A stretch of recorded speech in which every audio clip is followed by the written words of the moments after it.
Volvemos a hablar del crimen de María Marta García Belsunce, impune al día de hoy porque la Cámara de Casación bonaerense absolvió a Carlos Carrascosa, el único detenido que estaba y condenado. Tuvo 3 sentencias en todo este caso Carrascosa. La primera lo absolvieron por encubridor. En Cámara lo condenaron como coautor y ahora la Cámara de Casación Penal dice absuelto. Sí, en realidad el primer encubrimiento, que fue en 2007, la primera absolución en 2007 es cuando lo absolven de la autoría del crimen, pero en esa misma fallo lo condenan a 5 años por encubrimiento. 2 años después, cuando se revisa el fallo, dicen no, hay que condenarlo como coautor del crimen. Claro, una causa rarísima, había encubridores de un asesino que no se sabía quién era y había un coautor de un crimen de quien no se sabía quién era el asesino. Bueno, ahora en este fallo del máximo tribunal penal de la provincia de Buenos Aires, piensen ustedes, el Tribunal de Casación es, después de eso, solo la Corte Suprema dispone la absolución y la investigación de irregularidades en esta causa que comenzó el 27 de octubre de 2002. Cuando María Marta García Belsunce fue encontrada muerta en su casa del Carmel. Esta es la historia. Quiero la justicia, soy totalmente inocente, quiero mi absolución y quiero que se reabra la investigación para saber quién me mató a mi mujer. Domingo 27 de octubre de 2002. La lluvia interrumpió el partido de tenis que María Marta García Belsunce jugaba en el country El Carmel donde vivía. Y en ese domingo de lluvia y superclásico River Boca, la socióloga fue asesinada. Su familia la encontró semisumergida en la bañera de su casa. Estaba vestida y nadie observó los orificios de bala que tenía en su cabeza. Eran 5 balazos, un 6º disparo. Había impactado fuera de su cuerpo, pero esto se sabría mucho después. Si bien los primeros testigos de la escena declararon que se trató de un accidente doméstico, la autopsia practicada 36 días después comprobó los 5 disparos del arma calibre 38 que nunca apareció.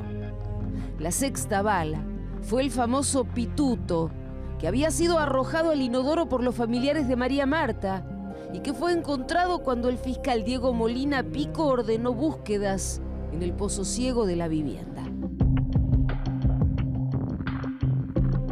El tribunal que juzgó a Carlos Carrascosa en 2007 no encontró pruebas para culparlo por el crimen, pero sí lo condenó a 5 años y 6 meses de prisión por el delito de encubrimiento agravado.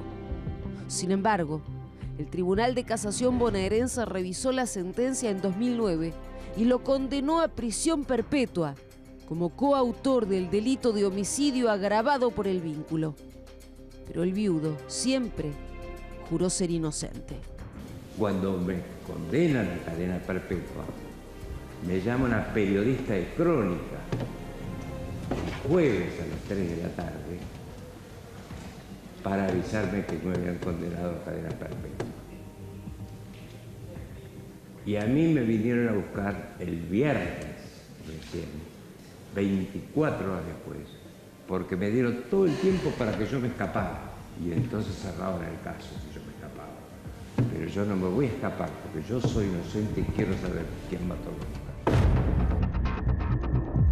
3 familiares, un médico, un vecino y una masajista fueron juzgados por su presunta participación en el crimen. Menos la masajista Beatriz Michelini, el resto fue hallado culpable, también de encubrimiento. Condenando a Horacio Carlos García Belsunce a la pena de 4 años de prisión, accesorias legales y costas del proceso. En 2014, al cumplir 70 años y luego de pasar 5 en el penal de Campana, Carrascosa fue beneficiado con prisión domiciliaria. Pagó una fianza de 1 millón de pesos para poder pasar el resto de sus días de perpetua en una casa de Luján, monitoreado por una tobillera electrónica. Pero su abogado había apelado esa condena y logró llegar hasta la Corte Suprema, que también dispuso una nueva revisión judicial. Y de ahí, este nuevo giro. Carlos Carrascosa, el viudo, absuelto.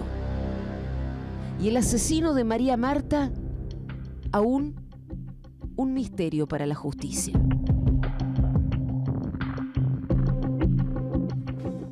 Es un volver a empezar. ¿Y quién es el asesino? Y quedan de María Marta? 292 días, como lo decíamos antes con Tony Coleman, porque cuando se produzca el año que viene un nuevo aniversario de este crimen, 15 años, habrá ya prescripto la causa y no habrá tiempo. Bueno, pasaron 14 años, quedan 292 días. Vamos a ver algunos puntos que tienen que ver con esta causa. A ver, los médicos que la vieron por primera vez allí en la escena del crimen advirtieron una sola herida en aquel momento, compatible con la hipótesis del golpe contra la canilla. Esto recién, Claudio, lo hablamos con Tony Coleman. Pero, ¿qué pasaba con el certificado de defunción?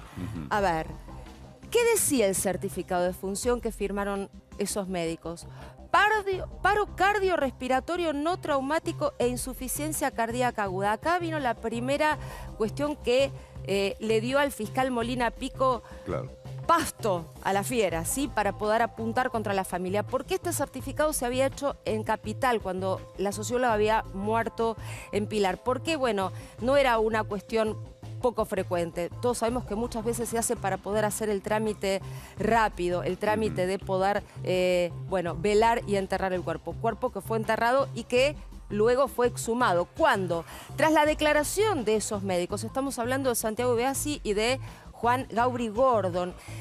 Cuando ellos declaran ante el fiscal Molina Pico es cuando el fiscal ordena la exhumación del cuerpo. Ya habían pasado muchos días. Recordemos, lo decíamos antes, la autopsia se terminó realizando 36 días después del crimen. Y ahí sí es cuando los médicos advierten que la socióloga tenía fractura de cráneo por 6 orificios de bala. Atención con esto, los orificios eran 6, pero extraen solo 5 proyectiles. Como decíamos en el informe, el sexto era el famoso pituto que el medio hermano, John Urtig, dijo haber arrojado al inodoro y que él mismo se ofreció luego a buscar y fue encontrado en el pozo séptico de la casa. Decíamos también con Tony Coleman, y es importante aclarar esto, en la causa se conservaron 3 perfiles de ADN, de 2 hombres y de una mujer. La pregunta, ¿a quién pertenecen? Porque está probado que esos perfiles de ADN, esas muestras genéticas,